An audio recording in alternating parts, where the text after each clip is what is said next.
Hey guys, it's Allison, and today I'm going to go over the 5 reasons why I love living in the inaka, or the countryside of Japan.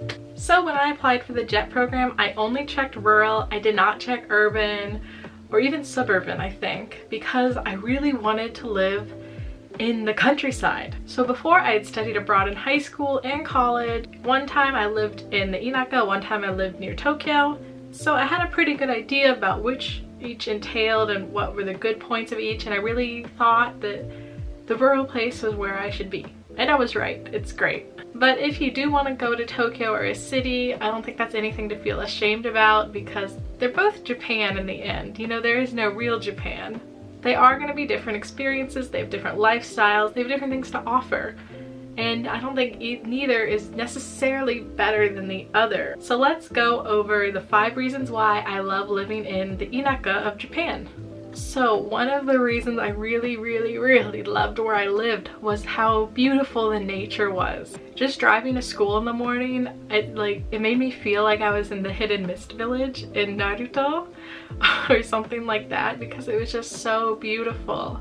I lived right in the valley between 2 mountains in the Alps of Japan. I really liked it, just this beauty in everyday life. You know, just driving to school, I'm amazed. Even after 2 years, I still loved it. Of course, not every place you live is gonna look like this. They're all different, but regardless, they will be at least close to nature. So from my town, if we just drove an hour, less than an hour, we could go skiing, snowboarding in the winter. In the summer, you can swim in the river, or the ocean was a bit far for us. It was about 2.5 hours away. And it was a type of nature that, as a Floridian, I wasn't accustomed to, so I think I extra appreciated it. So another kind of obvious thing about living in the countryside is that it's pretty cheap. Rent's cheap. The food, it's a little cheaper, and just because there's not that much to do, you'll probably end up saving money. I mean, my apartment rent was only $200, and if it wasn't subsidized, it wouldn't have been more than $4. So if you're coming to Japan and you really want to learn Japanese, then living in the countryside is easily the best way to do it. Of course, you do need a little bit of Japanese if you're living in the cities, but I think it's a lot easier to skirt by and kind of let yourself go for not really studying every day. But when you're in the countryside, yes, there's English signage, but a lot of people, basically anyone who's not an English teacher, probably won't speak any English. So if you want to communicate, especially with your coworkers, with your students, you have to learn Japanese, at least to a conversational level. You know, just if you want to buy groceries at the grocery store, there's no English, it's Japanese. You gotta learn it. You go to restaurants, the menu's in Japanese with no English. You gotta learn it. You wanna ask where the fitting room is at Uniqlo, you gotta learn it. Personally, I kind of already came to Japan with a decent level of Japanese. I was about in 3 when I came over, and a year and a half later I passed in 2. I wouldn't say I'm in 2 really, but I passed the test. And I can talk to people really no problem about, you know, basic everyday things. You know, I could go to Inkais and I could talk to the principal and get drunk and sing the Evangelion theme song. So a lot of people talk about the real Japan when they talk about the countryside. And it is true that there are a lot more, you know, traditions that are upheld in the countryside. So I think that point's pretty valid. It's not that you can't experience traditional things in the city. I think it's just a lot easier, and they happen a lot more often in the countryside. So if that type of thing is important to you, I would super recommend living in the countryside. You know, like examples of this are just the sheer number of festivals is insane. You know, in pre-corona times, I think I went to festivals, I don't know, probably a dozen times a year. I'm not exaggerating. They happen all the time, and if you go to the ones in your city, you're definitely gonna run into your kids, you're gonna run into their parents, you're gonna run into your teachers. You know, my town had this famous festival for like dragons, and some of my kids were, they held up the dragon, you know, and it's fun to like cheer them on doing that type of thing. Because if you live in Osaka, you're probably not gonna have this type of tight-knit experience. And there's just a large volume of traditional foods you can eat that are a lot more difficult to obtain in the city. Like I've eaten hobazushi, which is like sushi wrapped in like a leaf. I've had raw horse meat.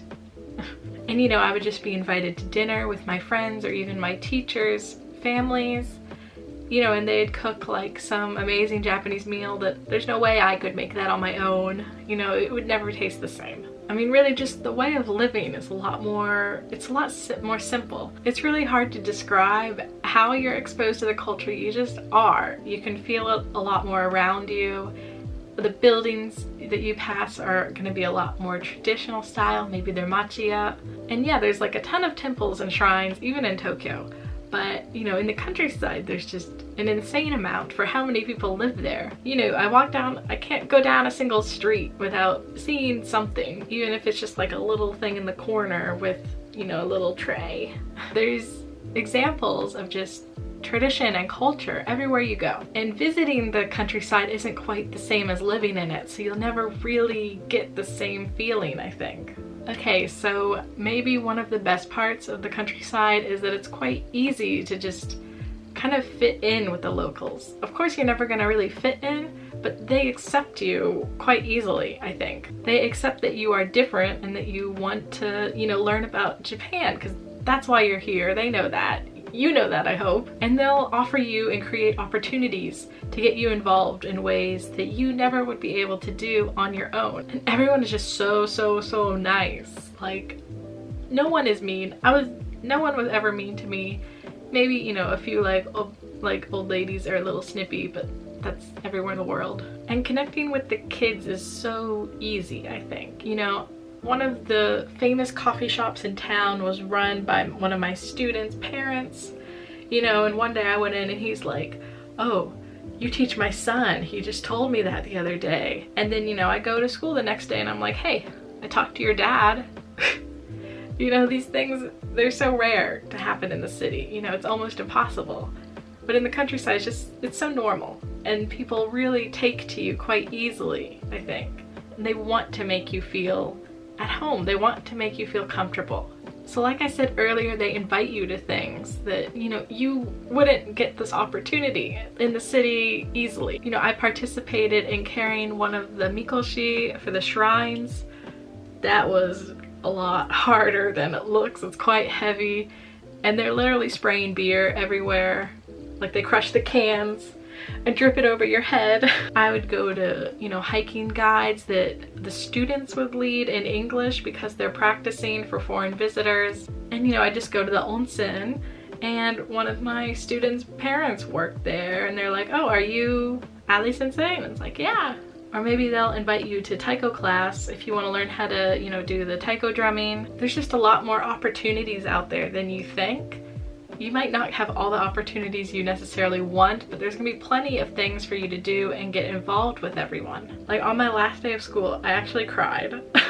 I don't cry, but I cried because I miss everyone so much. They're so nice to me in a way that, you know, I don't think I'll ever get to experience again unless I move back to the countryside, because you really feel like you belong. Especially when you're a teacher, you really feel like you're part of the school. So I hope this video convinced you guys to give the countryside a chance. I know a lot of people want to go to the city, and the city is great, don't get me wrong, but living in the countryside is also a really great experience. Of course, it's not all sunshine and rainbows. There are bad things. That's why I live in Tokyo now, I guess. So next week I'm gonna go over the things I don't like about living in the countryside. Be sure to watch. Thank you guys so much for watching till the end. My name is Allison. I'll see you next time.